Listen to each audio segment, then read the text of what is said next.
Waalaikumsalam warahmatullahi. Monggo Ibu, silakan Binara. Oke. Mohon maaf Bapak, mau mengganggu waktu sebentar. Oke. Mau Ya. sedikit wawancara atau sharing lah. Ya. Ngaten ini Pak. Saya ingin belajar Pak.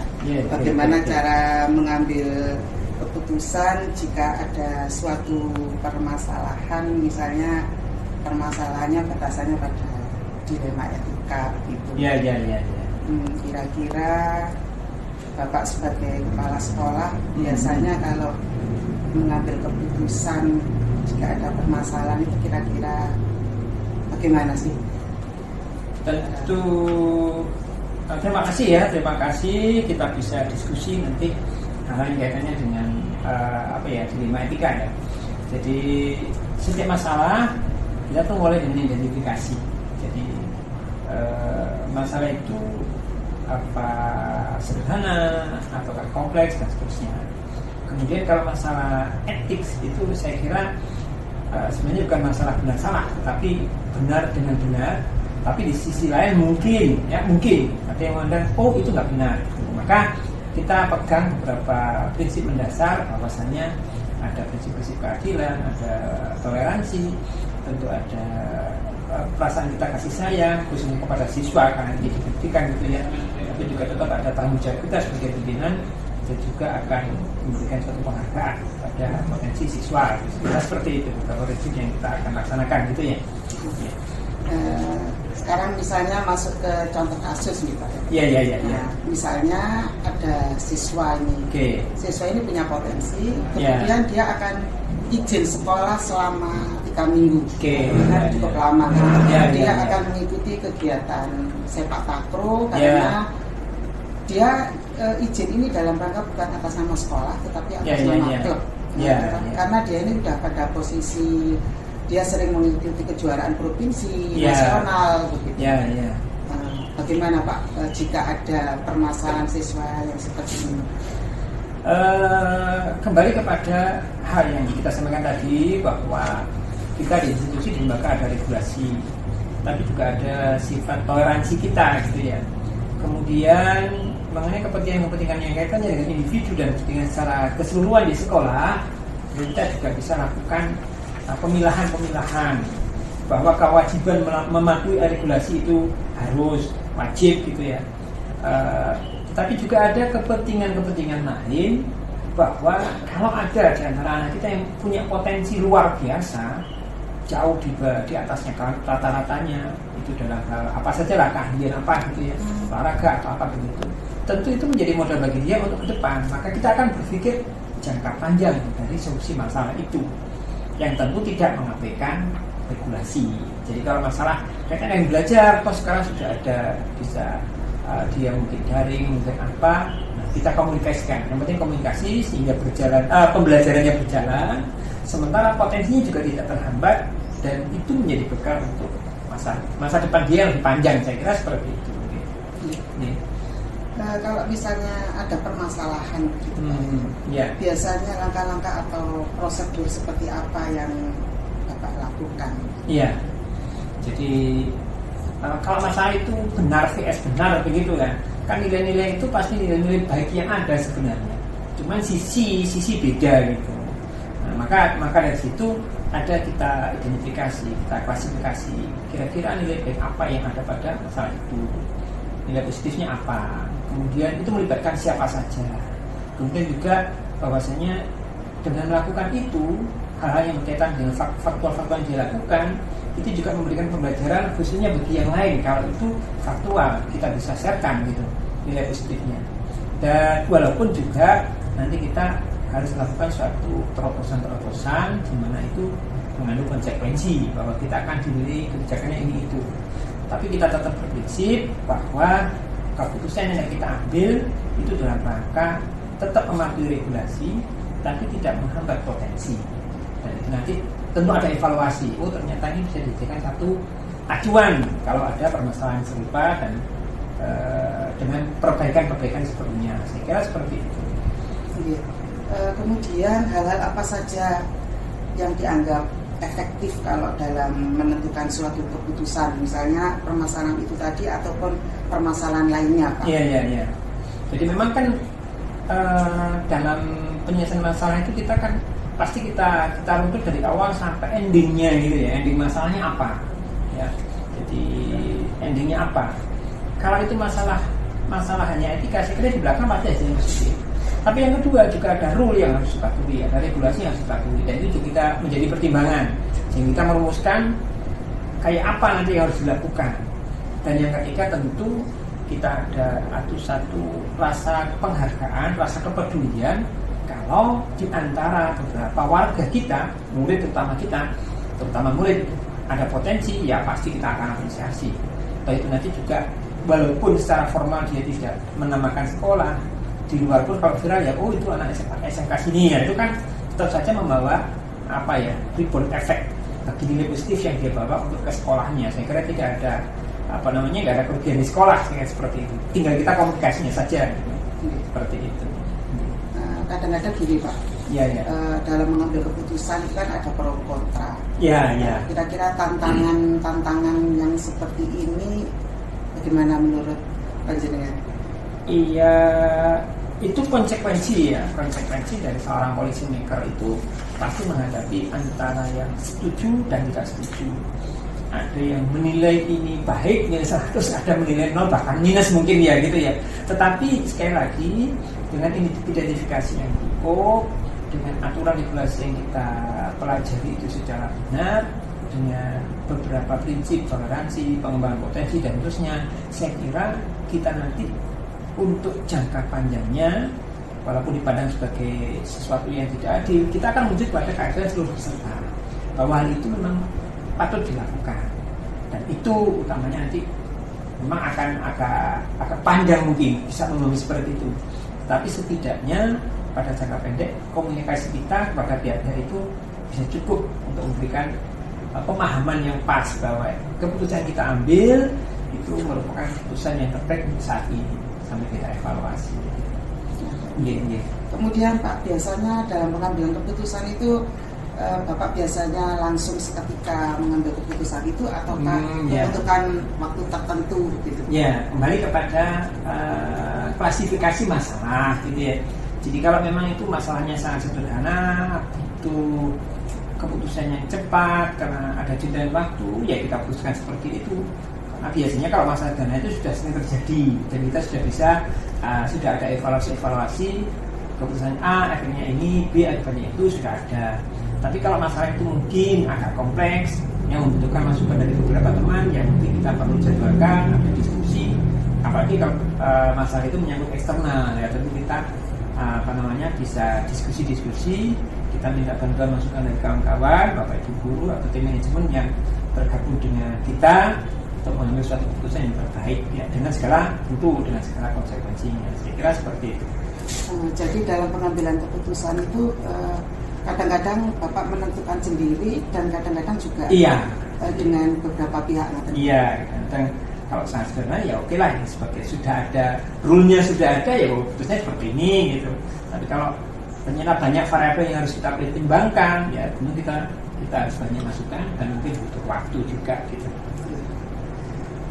Terima kasih Pak, dari contoh dilema etika ini tadi saya mendapatkan pembelajaran bahwa dalam pengambilan keputusan itu ternyata tidak harus kaku, bahwa tidak harus saklek pada peraturan, ada toleransi begitu.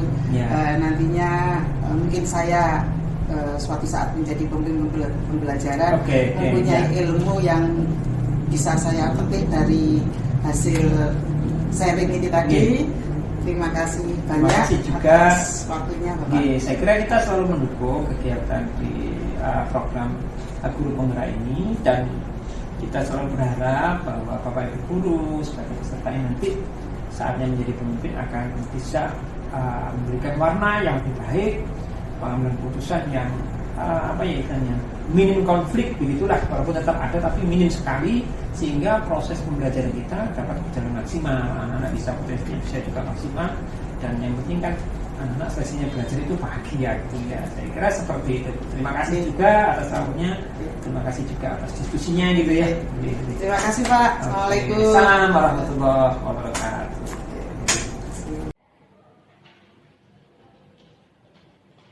Assalamualaikum, selamat pagi. Waalaikumsalam warahmatullahi wabarakatuh. Mohon maaf mengganggu waktunya Pak. Ini saya mau sharing atau bilang wawancara. Saya mau belajar tentang bagaimana mengambil keputusan dalam dilema kita.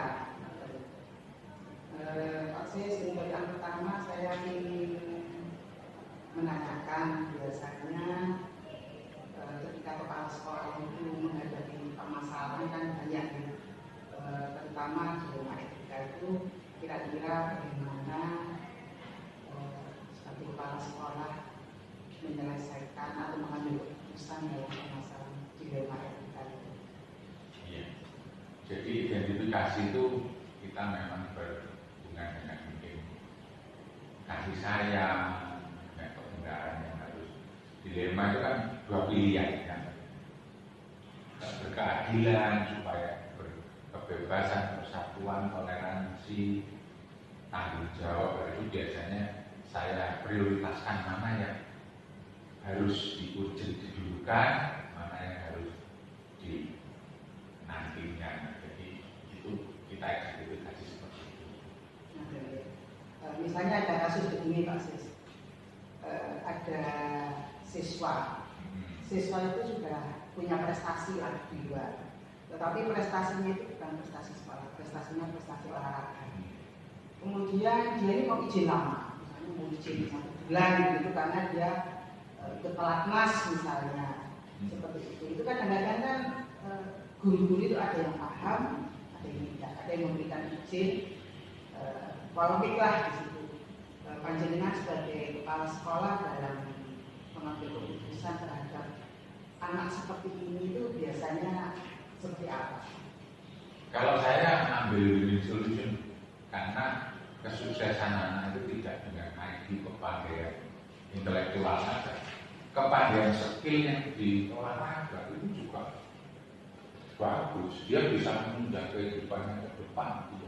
Jadi tidak harus kognitif yang textbook ini tidak. Jadi orang sukses itu kan, lah biasanya saya beritahu gurunya ini minta izin 1 bulan, ya karena itu dia sudah dunianya seperti itu ya. Kita harus memfasilitasi. Maksud saya gini, supaya anak itu berkembang sesuai dengan. Saya di Gudo pengalaman ada anak pemain baros, dia dibayar, dia izin itu hampir sampai 2 minggu, terus tambah lagi, karena dia dibayar dan itu nanti kita kejuruan, kita butuh sekitar masa depannya di situ, dan dia sudah dibayar, ya saya beri kewenangan saya, kamu nanti maju di sini, jadi kamu keluar sekolah bisa mencari penghasilan dari sini, itu. Jadi tidak harus berdasarkan peraturan anak ini sekian, Kemudian pasti kalau misalnya ada permasalahan seperti itu, biasanya langkah-langkah dalam pengambil keputusannya itu biasanya seperti apa? Untuk anak-anak yang seperti ini, ya saya tetap, ya secara regulasi sekolah kita jalani supaya dia bisa tetap lulus dengan guru-guru yang mungkin, ya guru-gurunya kita beritahu karena ini juga skillnya dia, ini nanti kehidupan dia ke depan bisa dari lewat sini. Jadi orang hidup itu kan penghasilan macam-macam, dari kepandaian keterampilan diri dan kepandaian kognitif yang seperti belajar menurut textbook itu ya itu. Tapi kalau saya gurunya, saya beritahu bahwa ini juga untuk masa depan dia, ya dia harus berkembang sesuai kompetensi anak ini. misalnya sudah ada kebijakan kepala sekolah seperti itu Pak. Tetapi kadang-kadang ada seorang guru itu yang tidak memahami karakter anak yang seperti ini. Ini kan sebuah tantangan Pak. Jika ada tantangan seperti ini, hal yang paling efektif yang bisa diambil seorang kepala sekolah itu bagaimana? Kalau saya tetap berjalan dua-duanya, anak ini supaya berkembang sesuai kemampuan dia, yang dia misalnya dalam bidang olahraga, dalam bidang seni, itu kita kembangkan. Sekolah juga tetap berjalan supaya dia bisa lulus, punya ijazah, punya kelebihan yang secara formal itu diakui. Nah, seperti itu ya, kita berjalan berdua. Dari guru-guru yang punya sifat begitu saya kumpulkan. Ini juga untuk anak ini kompetensi mereka. Artinya tidak hanya berpikir terhadap sebuah peraturan saja, tetapi bagaimana hasil akhir, bagaimana peraturan berjalan, tetapi juga ada rasa peduli, rasa peduli terhadap kesuksesan siswa tersebut.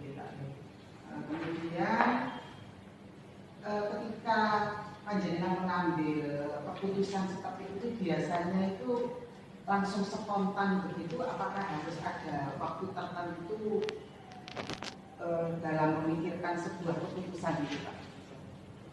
Suatu keputusan di assessment kalau kepala sekolah itu punya assessment itu kalau sifatnya pendek, jangka pendek bisa jadi itu saya putuskan.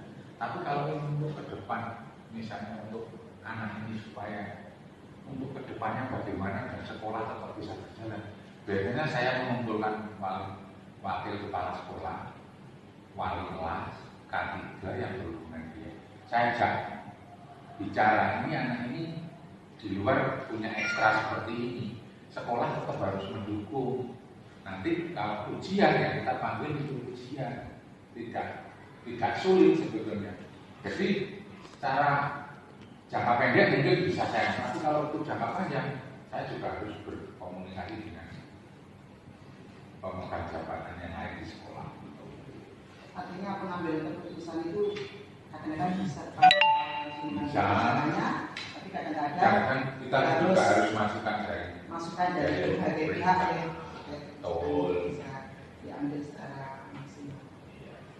Jadi terima kasih Pak atas bagaimana contoh seorang kepala sekolah mengambil keputusan itu. Dari hasil sharing ini tadi, mudah-mudahan ini banyak manfaatnya bagi saya. Mungkin suatu saat saya menjadi pemimpin pembelajaran itu, saya punya ilmu yang dalam mengambil keputusan bisa bijak seperti yang Pak Jenengan sampaikan tadi.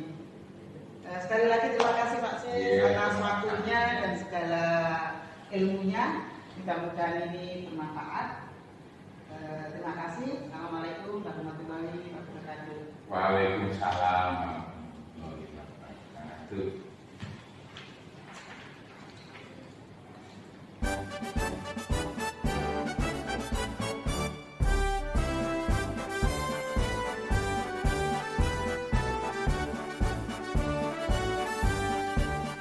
Bulatkan tekad, kuatkan hati.